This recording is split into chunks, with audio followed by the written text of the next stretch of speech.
आज हम लोग जो है एसेट्स के बारे में समझेंगे। एसेट्स क्या किसे बोलते हैं इसको सबसे पहले समझेंगे। एसेट्स का मतलब हो गया संपत्ति।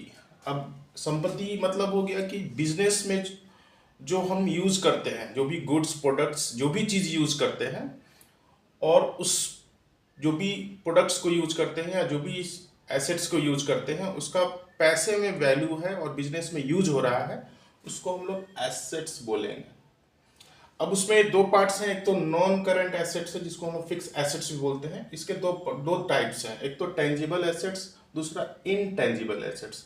टेंजिबल एसेट्स किसको बोलेंगे, पहले तो हम लोग समझेंगे कि फिक्स एसेट्स क्या है। एसेट्स तो हम लोग समझिए, फिक्स एसेट्स का मतलब कि वो एसेट्स जो हमारे बिजनेस में साल 1 ईयर से अबव हम जिसको अपने बिजनेस में यूज कर रहे हैं वो हो गया फिक्स एसेट्स।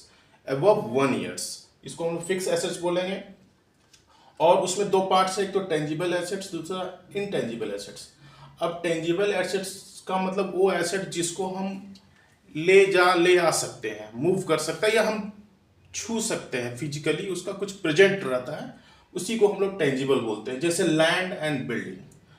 अब लैंड भी हम लोग छू सकते हैं, बिल्डिंग भी। ये साधारण भाषा में हम लोग बोले तो जो भी जमीन है या बिल्डिंग है जो बिजनेस में यूज हो रहा है, ये पर्सनल नहीं, बिजनेस के लिए जो एसेट्स है उसका बात कर रहे हैं। पर्सनल जमीन है तो उसका हम बात नहीं कर रहे हैं। बिजनेस में जो बिजनेस के नाम पर जो जमीन है या बिल्डिंग है वो हमारा टेंजिबल एसेट्स में आता है, क्योंकि वो 1 साल से ऊपर तक रहता है आपके साथ में।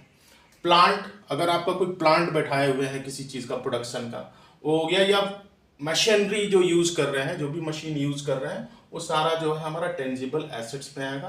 व्हीकल्स, यानी जो भी आप अगर किसी तरह का कैरियर यूज कर रहे हैं ले जाने ले आने में, तो उसको उस भी आपका टेंजिबल एसेट्स में आएगा। और फर्नीचर जो यूज करें, क्योंकि ये सारे चीज जो है 1 ईयर से अब आपके साथ में रहता है।